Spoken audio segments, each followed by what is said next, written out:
vamos pensar um pouquinho sobre a nossa origem. Hoje de manhã, ao levantar, eu levanto cedo sempre, fiquei pensando um pouquinho sobre o que eu falaria com vocês hoje.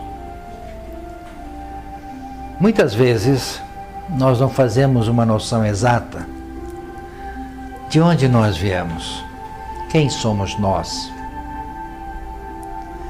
Primeiro, porque só nos vemos em corpo físico. Não conseguimos ver o nosso espírito. E por não vermos o nosso espírito, nós sempre pensamos que somos isso que vemos. Mas na verdade não. O que nós vemos de nós mesmos é um corpo físico que tem um DNA, onde esse DNA se junta com o DNA do pai, com o DNA da mãe, e forma uma imagem física.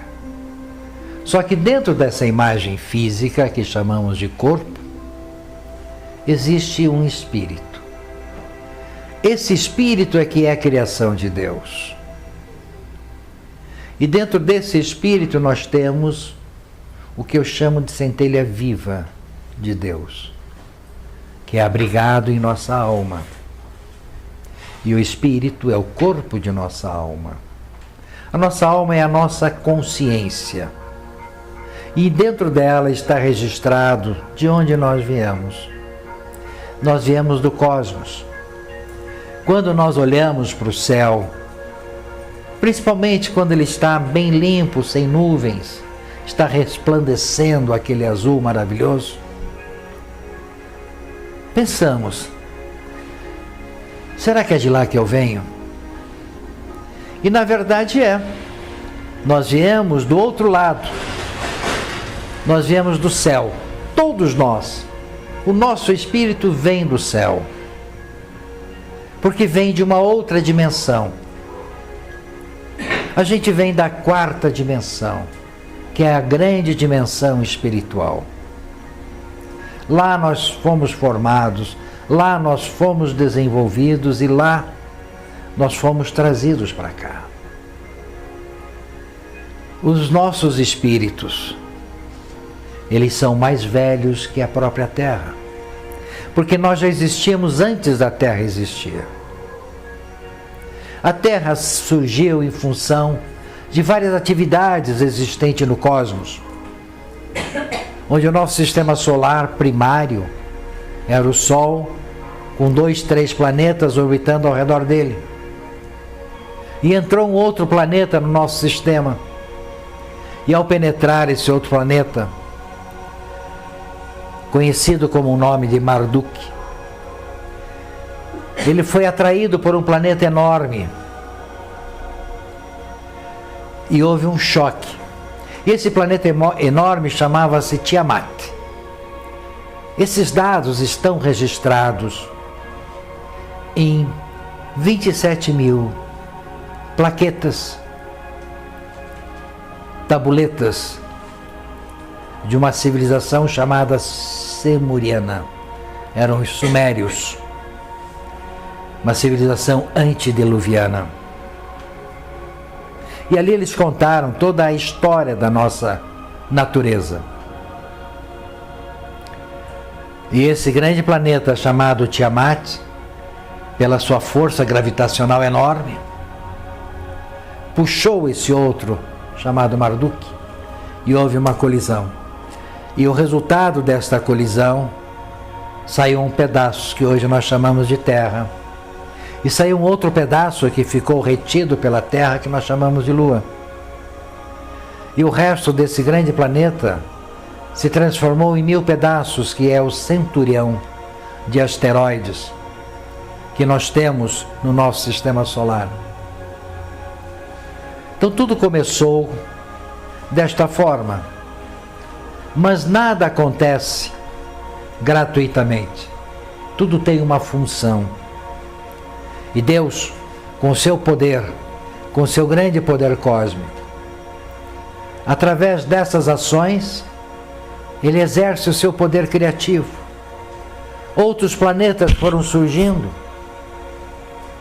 E nesses planetas foram ocorrendo o surgimento de civilizações. Não pensem vocês que é só o nosso planeta no sistema solar que é habitado. Existem outros planetas que têm os seus habitantes, que têm as suas raças. E cada planeta tem uma raça diferente. Mas se nós olharmos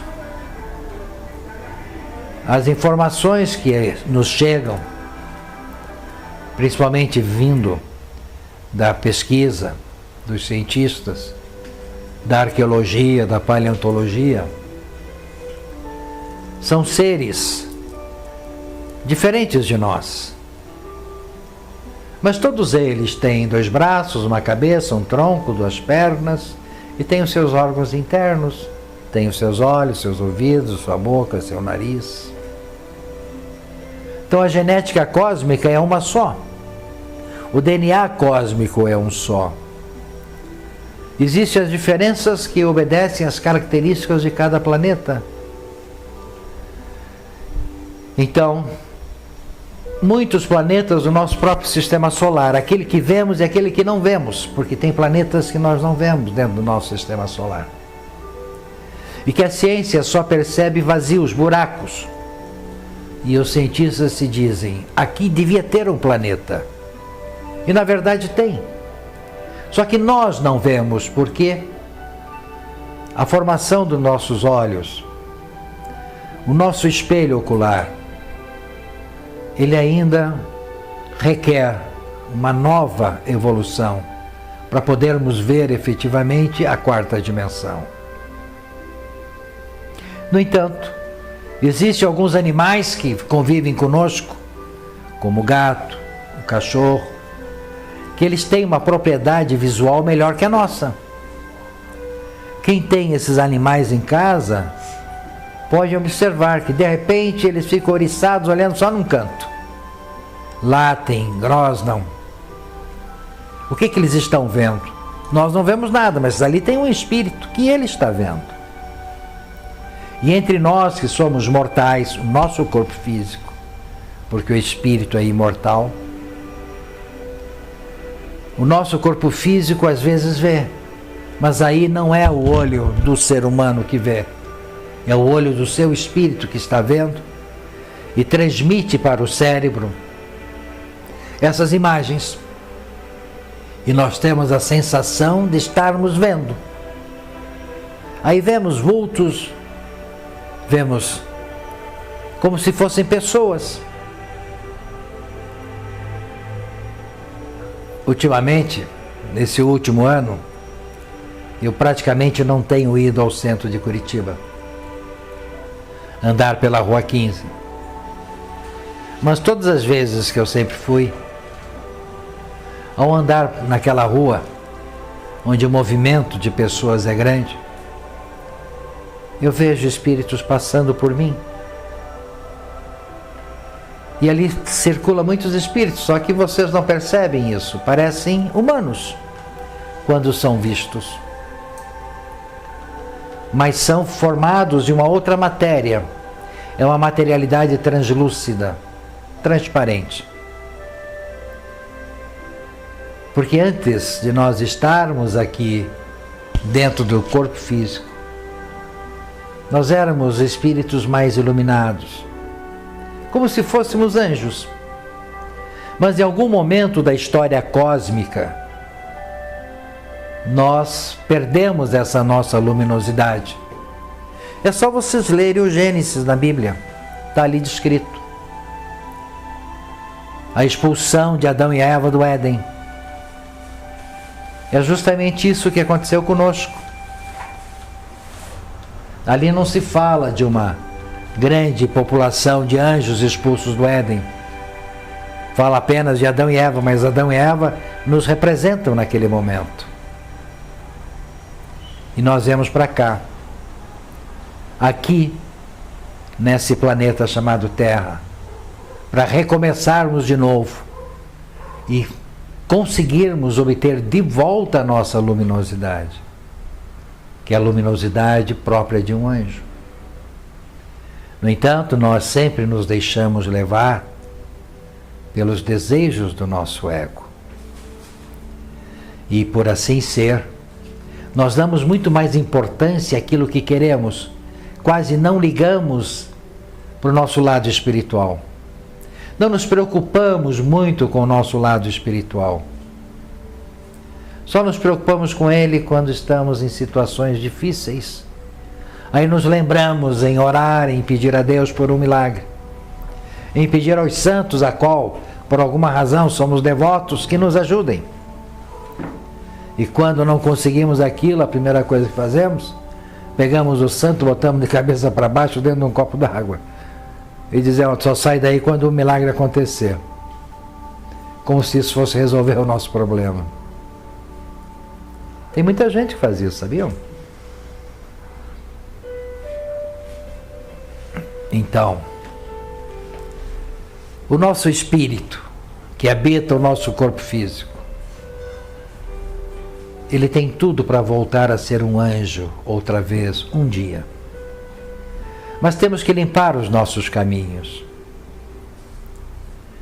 Temos que refazer a nossa caminhada, resgatando o que a gente chama de karma, que são os erros do passado, para podermos, em algum dia, termos de novo a luminosidade que Deus nos tirou por castigo, por agirmos erradamente. Então não adianta ficarmos reclamando das nossas dores e sofrimentos. Temos que encarar e seguir em frente. Temos que fazer sempre o nosso melhor. Porque a nossa verdadeira casa, a casa do nosso espírito, é no céu. Aqui é uma fase transitória. Então, quando o nosso corpo físico morre, nós voltamos para o outro lado, ficamos um tempo lá e somos mandados para cá de novo, para continuar o nosso trabalho de resgate. E é nesse processo de ida e vinda, que são os processos encarnatórios, é que nós conseguimos irmos nos melhorando. Podíamos nos melhorar mais rapidamente, mas somos teimosos, somos egoístas. Isso nos impede muito de conseguir ter um progresso maior. Muitas vezes, acordamos de manhã cedo com imagens bonitas na mente. Puxa, tive um sonho maravilhoso. Foi a um lugar cheio de árvores, cascatas. Que lugar seria este? Na verdade, o que nós chamamos de sonho não é sonho. O nosso espírito foi até lá e ficou gravado em nossa consciência aquelas imagens. E nós chamamos isso de sonhos. Mas estivemos lá presencialmente, através do nosso espírito, não do nosso corpo físico. E o espírito, quando sai do corpo, ele reproduz a mesma imagem do corpo. Porque é tudo energia, e tudo se fecunda através das energias. E nós estamos sempre transitando, quando o corpo adormece, pelo infinito espaço, pelo cosmos, em lugares bonitos como também em lugares feios. E nós sempre falamos, o sonho também está mostrando algo que possa ter acontecido ou que vai acontecer. É verdade. Às vezes o sonho é premonitório. Só que como no outro lado da vida não existe passado e nem futuro, existe apenas o presente contínuo, por isso é chamado de eternidade. Tudo aquilo que vemos são coisas que em algum momento já aconteceram. Só que isso não está em nossa lembrança, mas é aflorado. Vocês já ouviram falar dentro da psicologia do subconsciente? Então, dentro do subconsciente é como se fosse um armário com milhares de gavetas. É como se uma daquelas gavetinhas tivesse aberto e tudo que estivesse ali dentro tivesse saído. E o nosso espírito revive aquilo. E alguma parte disso fica registrado em nossa memória, que é o que chamamos de sonho. Então esta nossa comunicação com o outro lado da vida, ela é constante. Sempre foi e sempre vai ser. No entanto, quando estamos acordados e olhamos para o céu, nós não sentimos essa grandeza. Mas em alguns momentos da nossa vida, nós temos uma saudade imensa que nem sabemos do que. Só bate aquela saudade, puxa vida, estou com saudades de algo que nem sei o que. De uma coisa tão boa, principalmente quando estamos passando por períodos difíceis na vida. E tudo isto são lembranças do nosso paraíso. Lembranças estas que permanecem vivas na consciência do nosso espírito. Então, meus amigos, temos que acreditar mais no lado espiritual. Precisamos acreditar mais em Deus, em Cristo, em Jesus. Jesus de Nazaré, que veio até nós, pelo qual Cristo se manifestava, que é um grande Pai, Filho de Deus, que senta ao lado dele, que muito nos deixou em ensinamentos. Mas nós temos preguiça de ler a Bíblia. Achamos um livro enorme demais, letras muito pequenininhas, muitas páginas. Não queremos ler aquilo. E ainda dizemos, não vou ler isso aí, eu não sou padre, não sou freira, não sou carola. Não sabem o tolo engano que vocês estão tendo. A Bíblia revela tanta coisa sobre nós mesmos, tanto o Velho Testamento quanto o Novo Testamento. É um livro histórico, relatando para nós coisas do passado que ainda hoje se fazem presente. Quantos ensinamentos que Jesus nos deixou há mais de 2000 anos atrás e até hoje ele é válido. As pessoas continuam cometendo os mesmos erros. Continuam sendo egoístas, briguentas, invejosas, maldosas, mentirosas. Desde aquela época. É como se ele esteve aqui e tudo que ele disse se dissipou no tempo. E aí mesmo assim nós queremos que os milagres aconteçam. Tragam para nós aquilo que nós queremos. Nós não pensamos nos outros, nós pensamos só em nós. Queremos apenas que as nossas vontades sejam satisfeitas, que os nossos desejos se concretizem. Nunca pensamos no nós, nos outros que nos cercam. Somos seletivos. Não gostamos de um, não gostamos de outro, porque as afinidades não batem. Mas é justamente ali onde não bate afinidade é que nós temos coisas a resgatar, acertos a fazer. É muito fácil amar quem nos ama e é tão difícil amar quem não nos quer. Por isso que Jesus, numa parte de seus ensinamentos, ele declarou: amai os vossos inimigos. E por quê? Porque esse inimigo que é hoje, ontem, numa outra vida, pode ter sido nosso irmão, nossa mãe, nosso pai, nós não sabemos.